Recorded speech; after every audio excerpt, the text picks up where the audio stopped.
Hey, greetings everybody, it is GleeCon here again with another episode of Lore of Warcraft. On our last episode we read the Calling of Stratholme entry in the Chronicles, which was that pivotal moment as seen in the Caverns of Time for the most part, where Arthas really goes off the deep end.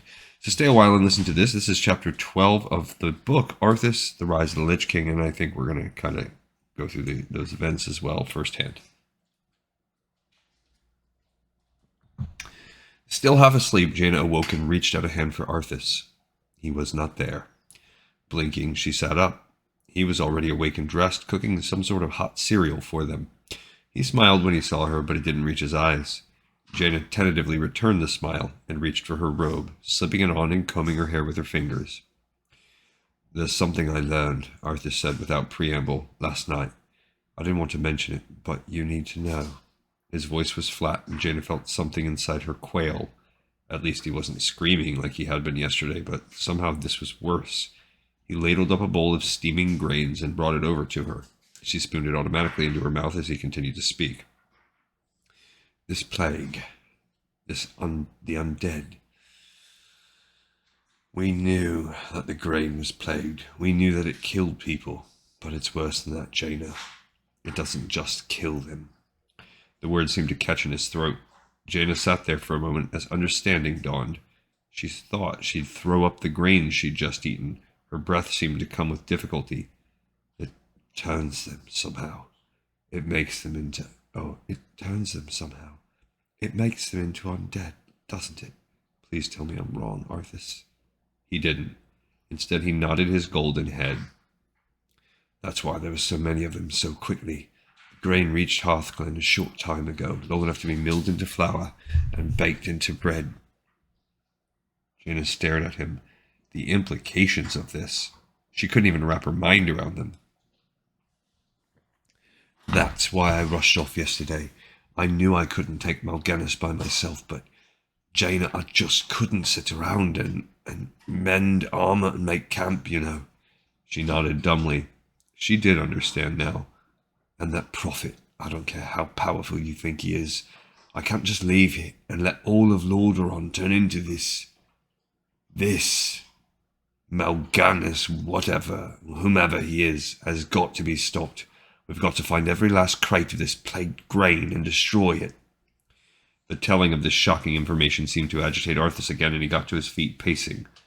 "Where the hell is Uther?" he said. "He had all night to ride here." Jaina placed aside the half-eaten cereal, got to her feet, and finished dressing. Her mind was working 1,000 miles a minute, trying to comprehend the situation fully and dispassionately, trying to think of some way to combat it. Wordlessly, they broke camp and headed for Stratholme. The ashy grayness of dawn only darkened as the clouds closed off the sun. Rain began to fall, chilly and stinging. Both Arthas and Jaina flipped the hoods of their cloaks up, but that did little to keep Jaina dry, and she was shivering by the time they reached the gates of the great city. Almost as they drew rein, Jaina heard sounds behind her, and turned to see Uther and his men coming up the dirt road that was now almost pure mud. By this point, Arthas had worked himself up again, and he turned to Uther with a bitter grin. "Glad you could make it, Uther," he snapped. Uther was a patient man, but he lost his temper now. Arthas and Jaina were not the only ones under strain. "Watch your tone with me, boy. You may be the prince, but I'm still your superior as a paladin." "As if I could forget," Arthas retorted. He moved quickly to the top of the rise so he could look over the walls and into the city. He didn't know what he was looking for. Signs of life, normalcy perhaps, signs that they'd gotten here in time, anything to give him hope that he could still somehow do something. "Listen, Uther, there's something about the plague you should know. The grain." The wind shifted as he spoke, and the scent that reached his nostrils was not an unpleasant one. Nonetheless, Arthas felt as though he'd been punched in the gut. The smell, the strange, unique scent of bread baked with the tainted grain, unmistakable on the air damp with rain. Light, no. Already milled, already baked, already... The blood drained from Arthas's face. His eyes widened, staring starkly in horrified comprehension. "We're too late. We're too damn late. The grain. These people, he tried again, these people have all been infected. Arthas, Jaina began in a low voice. They may look fine now, but it's just a matter of time before they turn into the undead. What? Cried Uther. Lad, have you gone insane? No, Jaina said, he's right. If they've eaten the grain, they're infected. And if they're infected, they'll turn. She was thinking furiously. There had to be something they could do. Antonidas once told her if a thing is magical in origin, then magic can combat it. If they just had a little time to think. If they could calm down and react from logic and not emotion, perhaps a cure could... This entire city must be purged. Arthas' statement was blunt and brutal. Jaina blinked. Surely he hadn't meant that. How can you even consider that? Uther cried, marching up to his former student. There's got to be some other way. This isn't a blighted apple crop. This is a city full of human beings. Damn it, Uther, we had to do it! Arthas shoved his face within an inch of Uther's, and for a dreadful moment, Jaina was convinced they'd draw weapons on each other. Arthas, no, we can't do that! The words left her lips before she could stop them. He whirled on her, his sea-colored eyes now stormy with anger and hurt and despair. She realized immediately that he truly thought this was the only option. The only way to save other uncorrupted lives was to sacrifice these cursed ones, these that could no longer be salvaged. His face softened slightly as she rushed on, trying to get the words out before he could interrupt her. Listen to me, we don't know how many people are infected. Some of them might not have eaten any of the grain at all. Others might not have eaten a lethal dose. We don't even know what a lethal dose is yet.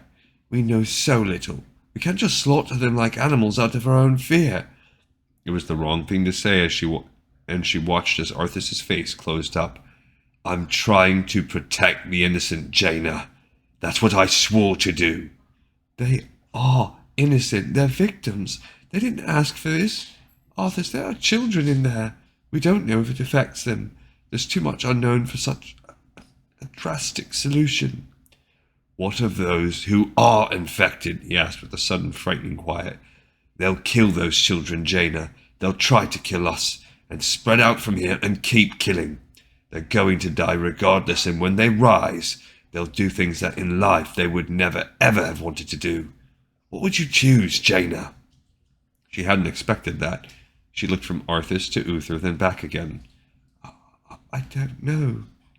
Yes, you do. He was right, and despairingly she knew it. Wouldn't you rather die now than die from this plague? Die a clean death as a thinking, living human being, rather than be raised as an undead to attack everyone, everything you loved in life? Her face crumpled. That would be my personal choice, yes. But we can't make that choice for them, don't you see? He shook his head. No, I don't see. We need to purge this city before any of them have a chance to escape and spread the contagion. Before any of them turn. It's a kindness, and it's the only solution to stop this plague right here, right now, dead in its tracks. And that is exactly what I intend to do. Tears of anguish burned in Jaina's eyes. Arthas, give me a little time, just a day or two. I can teleport back to Antonidas and we can call an emergency meeting. Maybe we can figure out some way to...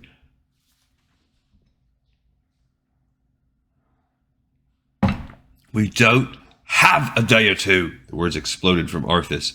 Jaina, this affects people within hours, maybe minutes. I saw it at Hearthglen. There's no time for deliberation or discussion. We have to act now, or it will be too late.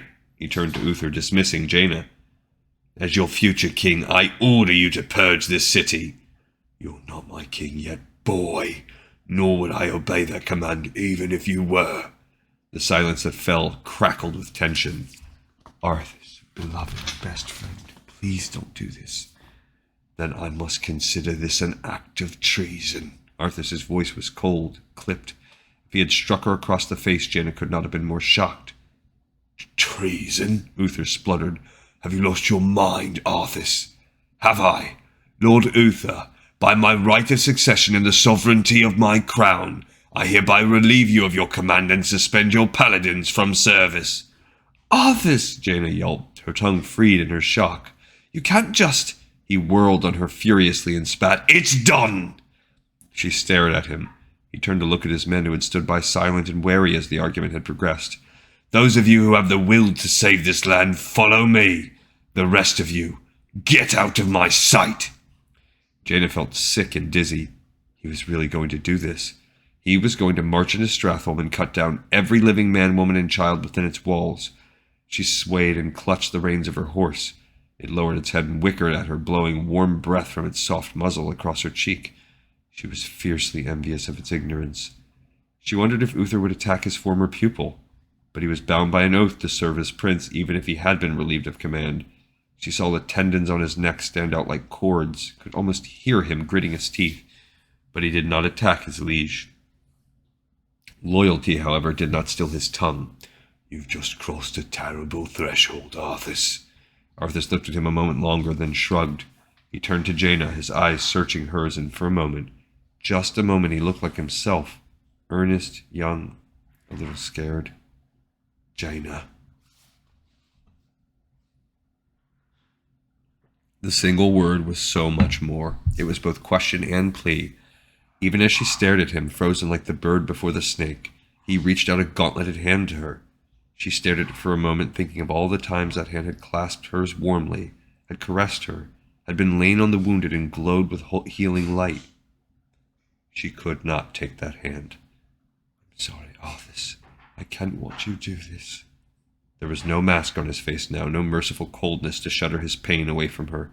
Shocked disbelief radiated from him. She couldn't bear to look at him anymore.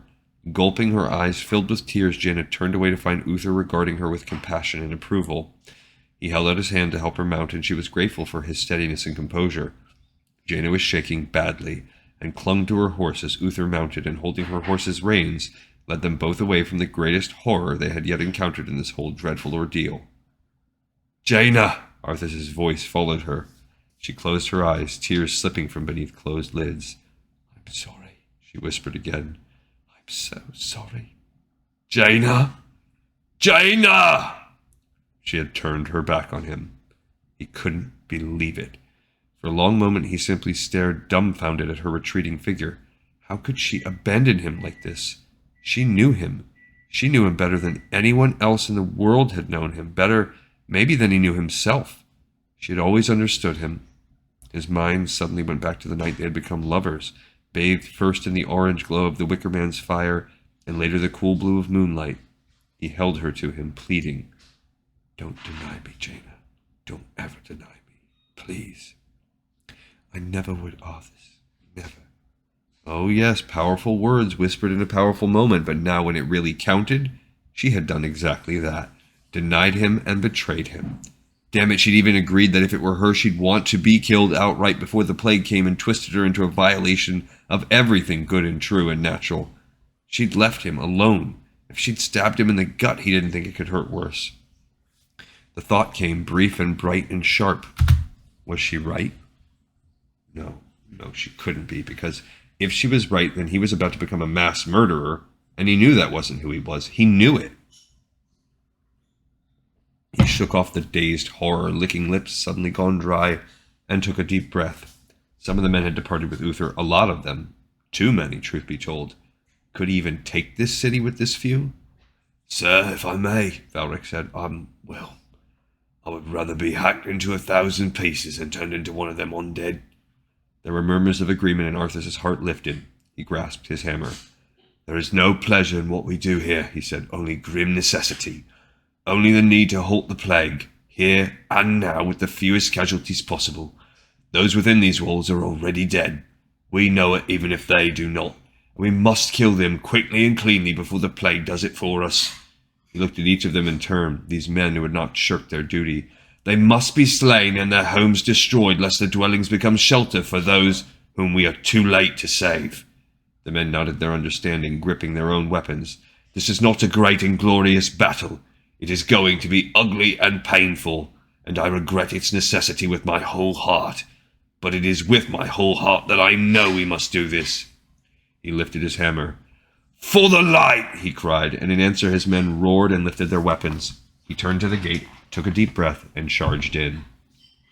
The ones that had risen were easy. They were the enemy. Human no longer, but vile caricatures of what they had once been in life, and smashing their skulls or slicing their heads off was no more of a hardship than putting down a rabid beast. The others, they looked up at the armed men, at their prince, in first confusion and then in terror. At first, most of them didn't even reach for weapons.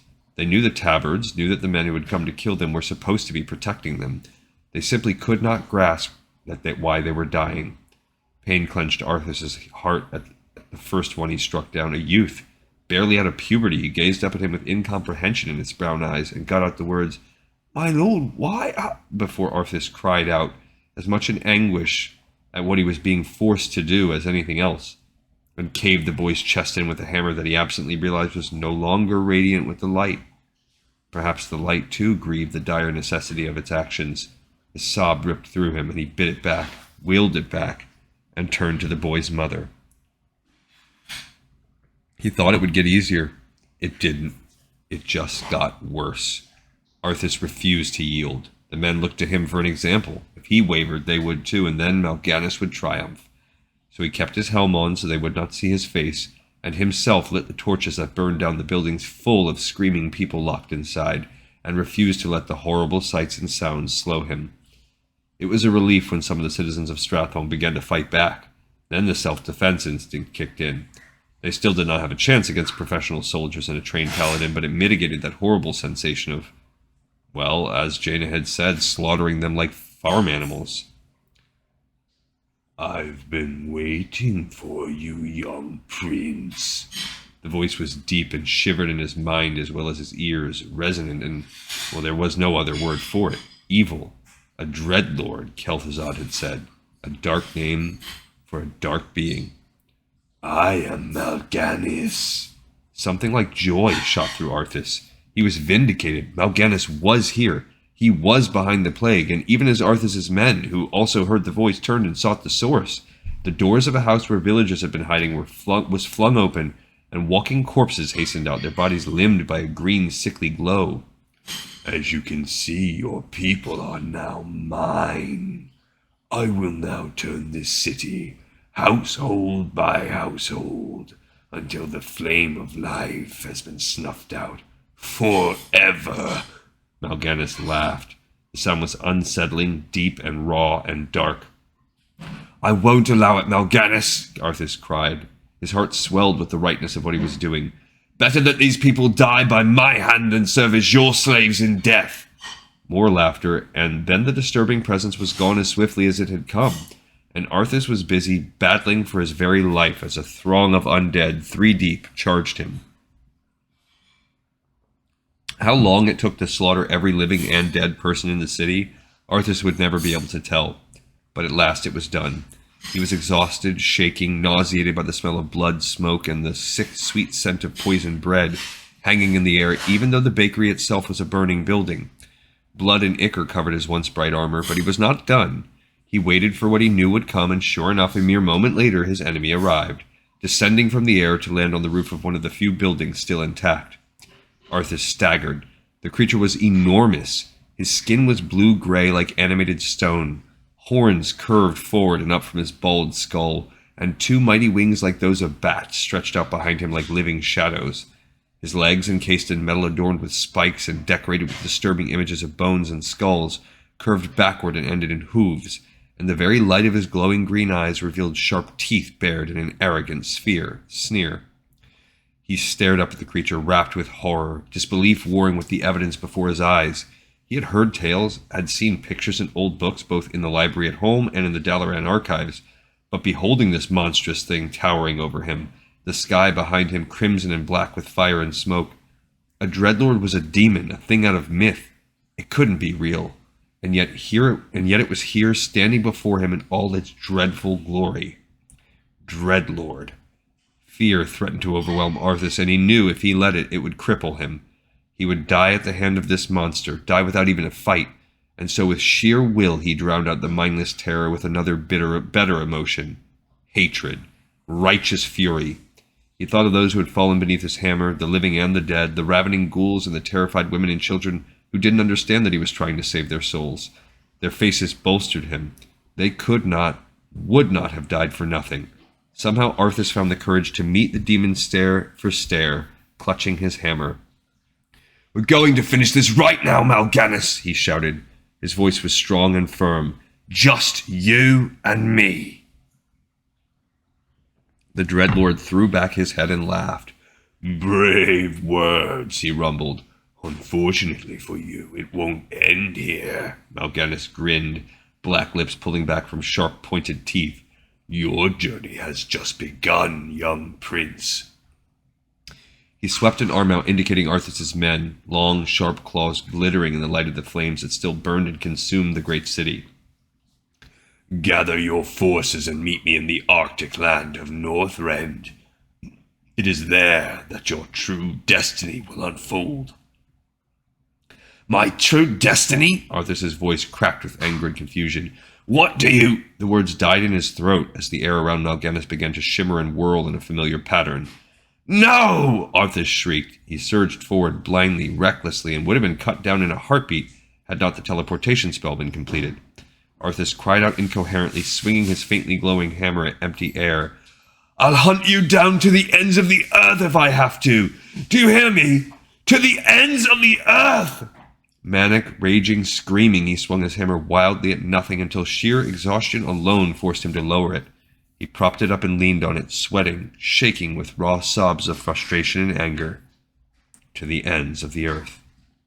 Alright, so that was the Calling of Stratholme, pretty much beat for beat. Like, we're getting to the point where this stuff meshes up. There's no retconning. This is the story. And that's a sad part, but it's an important part. And I'm guessing that's what we'll start to do next, is head towards Northrend. All right, this episode's in the pipe, 5x5. I thank you so much for watching and listening. I hope to see you next time on Lore of Warcraft. Thank you so much.